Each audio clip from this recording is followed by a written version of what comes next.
Dear Emma, it is 5:13 in the morning and this is all your fault. I'm at the top of Orpheus Street right now, waiting for the bus in the freezing cold. All the stars look bleached out in the dead black sky. This is the worst idea I've ever had. I did see a possum this morning though. That was pretty awesome. And mildly terrifying. Have you ever seen one of those? Be thankful if you hadn't. They have these tails, these long, weird tails. Not enough attention has been focused on possums as nightmare fuel potential. But believe me, that potential exists. Sorry, I have a tangent problem. You know that. So, anyway, this is your fault. You're the one who kept telling me to read more creepypasta. Grow a pair, Stuart, you'd say. It's just a scary story on the internet. That's all. Read it. It's not going to kill you. Well, today is the day I find out. Last night I was alone and bored and trying to scare myself. My dad's out of town at some convention in Las Vegas. I know I didn't tell you. I'm sorry. I couldn't. I know you am. I know you tried to make me have a party, and that's the last thing I wanted. You know me, and I hate everybody. I keep having horrible thoughts of my father engaging in embarrassingly sordid and pedestrian Las Vegas behavior with all those other middle-aged conventioners. I see them as a drunk, bald, self-perpetuating conga line. Feral disasters away from their homes and flailing at girls half their age. I thought after my mom died I would have a better relationship with my dad. But all he does now is work. It's like he's terrified to have a conversation with me. I understand I'm his devastated, witty, charming, and well-dressed son. I'd be intimidated of me too. But how charming can I be, you ask, if he's staying on a Friday night reading creepypasta alone? Still charming. Still quite appealing. These infuriating tangents will be the death of me. Anyway, I read a ritual pasta last night called Café des Patos. Have you read it? It takes forever to get creepy and winds up being more sad than anything else, but I liked it anyway. After I finished reading it, alone in my bed, my room lit up by my laptop. I thought, well, why not? What would happen if I followed the pasta directions? Has anybody ever even done that? What do I have to lose, Em? So that's why I'm here, waiting for a bus. The pasta said it will appear after I wait for 20 minutes. It's been 15. I haven't seen a thing. This letter I'm writing to you, by the way, is part of the pasta. I'm supposed to stop and write a letter 4 times during this to my one true love. I hope you're okay with being my true love. I don't think Ted Zio is even aware of me.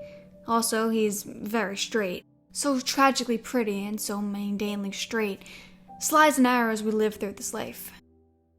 I don't see a bus anywhere. This isn't even a bus line. I'm beginning to think this pasta, spoiler, might not even be true. There's supposed to be a dude waiting with me on the corner too. I'm not supposed to talk to him or even look at him. Since he's not here, that currently isn't an issue, which is good. This corner is actually pretty creepy. The streetlights are broken, kind of flickering. There's this fog everywhere and it's frigid. Much colder than I thought it would be. I'm not wearing the right kind of clothes for this. Oh fuck. Oh, holy fuck. Someone is walking up to the corner. Oh my god. They're standing right next to me. Fuck. Oh, I wasn't prepared for this. Not at all. They aren't saying anything. My hands are shaking. It's too hard to write. I can see my breath, but I can't see theirs. I can't see any breath. There are lights coming up from the dead-end street. It's a bus. It's a bus. It's got black windows. The door just opened. I'm going in. I'm still alive. I'm at a diner, I guess.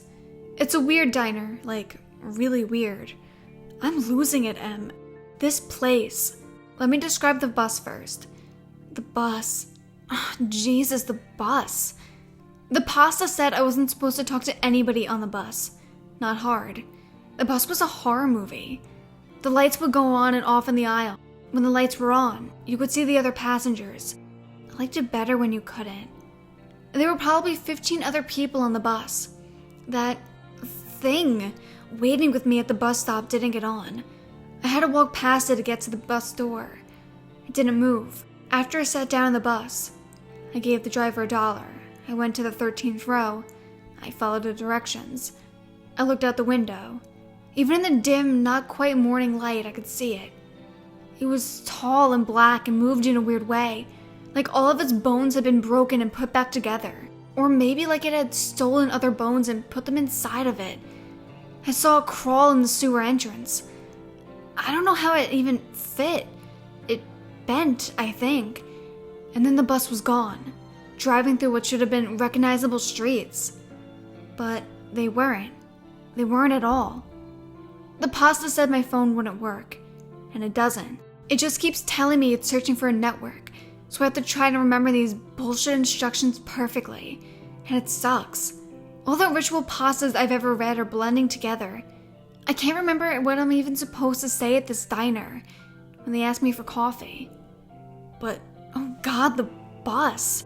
These things in the seats, they had hoods up, black clothes, but I saw things. Tentacles? I think I saw tentacles.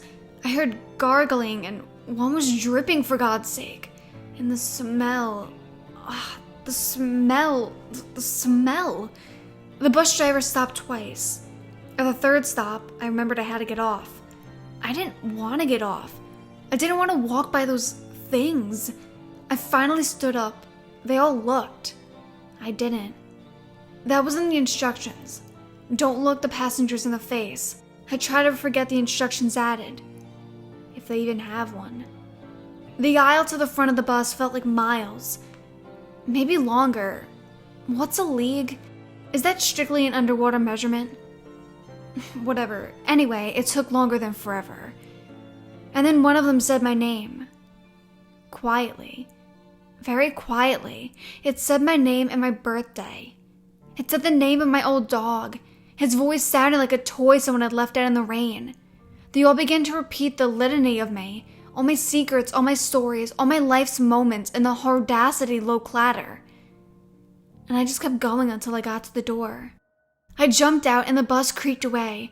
The sky had gotten darker instead of lighter. I was on the street corner, surrounded by office buildings and closed storefronts. The diner I was looking for across the street. I could hear traffic, but I couldn't see any. The diner sign buzzed a dizzy neon. I crossed the street and went in. Now I'm here, waiting for a waitress. That's the next part. There's a couple of other people in here. They're just staring at their cups of coffee. I'm not looking at anyone. The air is blue from cigarettes, but nobody in here is smoking. Explain that, please. Explain anything. The waitress asked me what I would be drinking. Her eyes were sewn shut. Thick black strings were sewn in and out of the lids. They blended in with her eyelashes. She sounded like she was on a 3-second delay. I could see her teeth when she talked. I could see all the stitches in her mouth too. I told her I wanted my coffee black. Just black. She asked me if I was sure. I saw her pupils flicker back and forth. I repeated that I wanted it just black. She walked away. Her legs had awful scars up and down them, the way people used to draw in nylon lines. The coffee came. I didn't drink it. I'm pretty sure that's what I was supposed to do. It's hard to remember. An old man was sitting at the corner. I could tell he was watching me. I was remembering what you told me your therapist said, about how if you control your breathing, you can control your anxiety. Your therapist seems cool. If I live through this, I'm gonna need his number. The old man stood up and walked over to me. His beard was yellow from nicotine. He put his hands on the table and his thick, discolored nails tapped along the surface. He asked me what I wanted. I told him what I was supposed to say. I wanted to know the words that would wake the dead. He told me the address of a mailbox. I was to drop this letter off in the mailbox. If I had followed the directions, I would then wake up in my bed. This whole thing would feel like a dream, but a week later, a letter would arrive in the mail. I would open the letter and read it in front of a picture of the one I wanted to return from the dead. And then they would. But if I hadn't followed the instructions correctly, my one true love would get the letter I'm writing in the mail the next day. And as for what would happen to me, the old man smiled. His teeth fell out of his mouth, yellow and brown stained, clattering against the battered black and white tile floor. You will find out, Stuart. You will find out. I'm writing this in the back of a cab. There's no meter. I gave the address of the mailbox. The city lights are bouncing against the windows. I'm trying not to look at the driver's eyes in the mirror. I'm getting ready for the end. This is the last part of the letters. I'm at the mailbox. It's in the middle of an empty lot. The taxi dropped me off here and idled for a moment. Its hazards blinked and flashed. Tall weeds burst out of the pavement here. I see things that look like rats scurrying about. I hear the clicks of their nails on the cement. The lot is in the middle of a series of abandoned buildings. There are things moving behind the broken windows. Dogs are barking somewhere. I can't see them, but I think they're getting closer. I circle around the mailbox 3 times.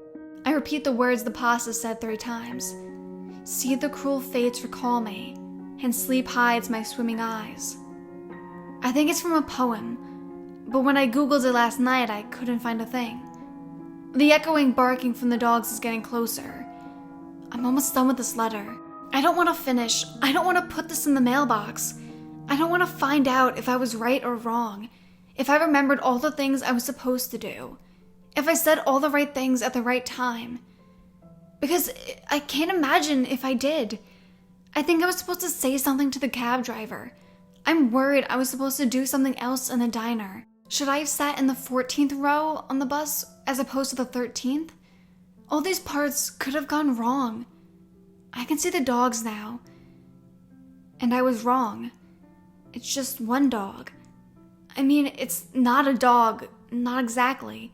It has too many heads for a dog. It's snarling and I can see its teeth. They're bright white like bleached out stars in a dead black sky. I feel the heat coming in waves from under its spiky fur. It paces the barometer, staring at me with all those dead computer screen colored eyes. I know I have to stop writing. I know this is the last part. If you're reading this, you know what happened. I'm pretty sure you're going to be reading this. I was supposed to tell the cab driver thank you. I didn't say anything to him. I just remembered. I shouldn't have done this. I just wanted to bring my mom back, that's all. I shouldn't have tried. We're alive and then we're dead, and we shouldn't pretend we can change a single thing ever. I'll miss you. Always remember to look good. And screw those wannabe nomcore bitches. Look fantastic and don't read scary stories on the internet. And by the way, this wasn't your fault, Emma. I think I just wrote that it was, but it wasn't. Don't feel bad, Em. I'm going to mail the letter now. Don't feel bad.